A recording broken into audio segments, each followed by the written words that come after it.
Before we start, I want to give a quick shout out to our Patreon backers. These people donate to us monthly to help us grow the channel and the business. They get bonus perks like early access to videos, get to vote on video topics, exclusive merchandise, and much more. If you want to get involved, head over to patreon.com/TLDR news. So in this video, we're going to talk about just one of the types of deal that the UK could aim for. It's pretty late in the negotiation process to change the type of deal you want, but with potential for a Brexit extension, it could be possible. So we're going to talk about one of the most discussed options, a Norway-style deal. I honestly can't believe that we haven't done a video on this topic yet.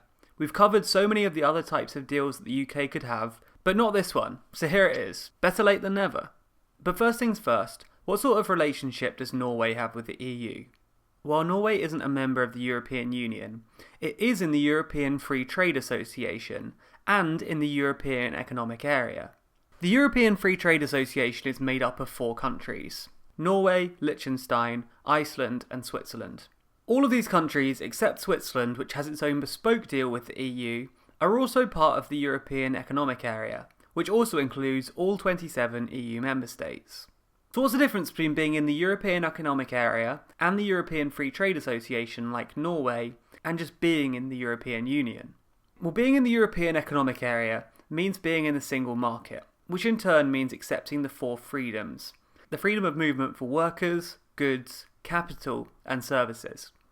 So to be in the European Economic Area, and therefore keep free movement between the EU and Norway, leaves them very close to the EU.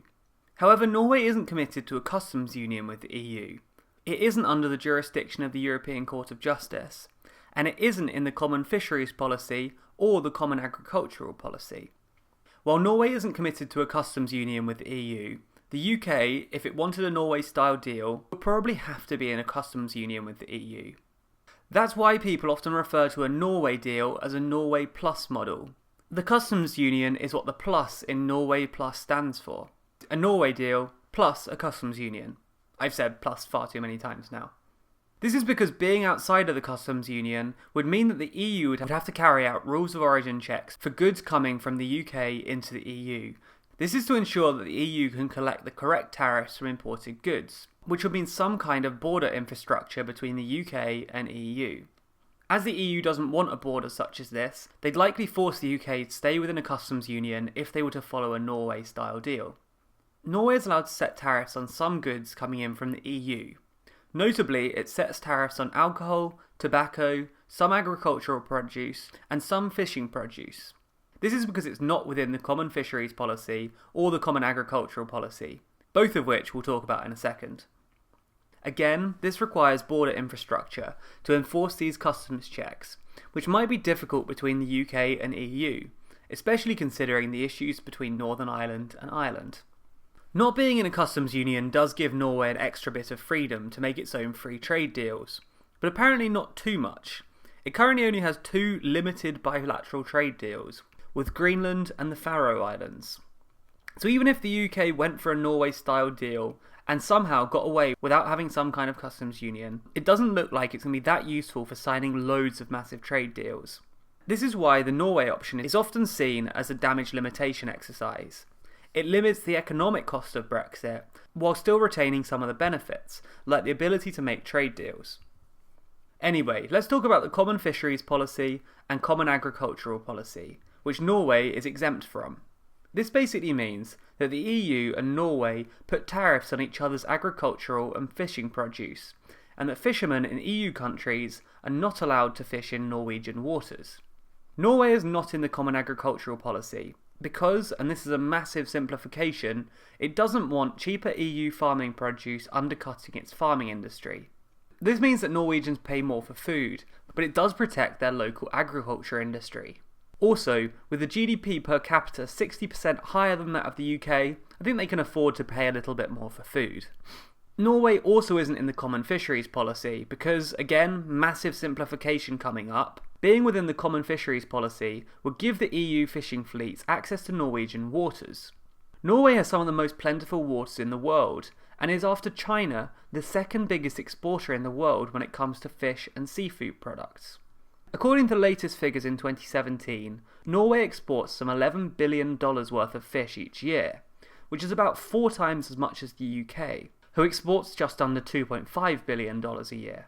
Again, this does make fish more expensive for Norwegians, but does protect Norway's massive fishing industry. Also, because the fishing industry in Norway is so huge, they've been able to negotiate preferential tariffs with the EU without having to give up access to their waters. Now, this is directly transferable to the UK. One of the things that Brexiteers often moan about most is how much EU fishermen use UK waters. A Norway-style deal could go some way towards solving that problem. If the UK leaves the common fishery policy, UK fishermen won't have to share as much of the UK's fish with the EU as they currently do. However, tariffs on EU fish will probably mean an increase in fish prices for consumers, maybe even by as much as 20%, according to a study done by Rabobank. The best case scenario for the UK would be to deliver tariff-free trade on fish without having to share UK waters with EU ships. However, the EU has made it very clear that tariff-free trade for fishing means joining the common fisheries policy and sharing your waters. So realistically, the UK can either limit tariffs or protect their waters. They can't do both at the same time. One last thing on fish. If you paid really close attention to May's withdrawal agreement, you'll see that in the backstop, only Northern Ireland will continue to be in a customs union with the EU when it comes to fish. This is part of the reason why the DUP aren't too keen on the deal or the backstop, as it means that there has to be some sort of border to collect customs tariffs on fish moving between the UK and Ireland, or even just the fish caught in UK waters by Northern Irish fishermen. Alright, that's enough about fish, and not enough about the European Court of Justice. Smooth segue, hey? As Norway isn't in the EU, it's technically outside the jurisdiction of the European Court of Justice, and it also technically doesn't have to agree to EU law. The key word here is technically. While Norway isn't in the EU, it is in the European Economic Area, which has incorporated about 20% of EU law. That might not sound like very much, but Norway has actually had to accommodate far more EU law to keep trade in the single market smooth. In fact, the Inside Outside report, an independent study commissioned by the Norwegian government in 2012, concluded that Norway adopted about 75% of all EU law. There's been a lot of dispute about that exact figure, so we put a link to a relevant full fact article down below. But basically, EU law affects Norway in a big way. This is why a lot of people describe Norway as a rule taker. It abides by EU law, but doesn't have any say in forming it, because it's not in the EU. This isn't entirely true. While Norway doesn't have any MEPs or vote in the European Council, it's often consulted on legislation, but ultimately it doesn't have any legal power. It only has the power to advise. Norway is also under the jurisdiction of the European Free Trade Area Court, which typically interprets European law in the same way as the European Court of Justice, because of something known as the homogeneity principle. So those are some of the core principles of a so-called Norway-style Brexit. They tap into some of the key areas of debate surrounding Brexit, but it certainly won't keep everyone happy.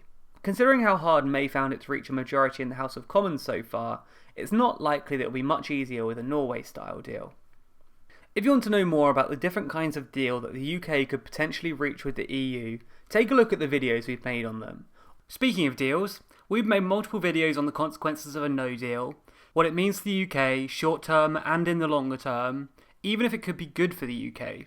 We've also covered what a no deal would mean for the EU. As well as that, we've talked about a Canada-style deal, how Canada and the EU cooperate, and how this could be applied to the UK. On top of that, we've talked loads about May's deal, and about the Chequers proposal that May's deal started life as.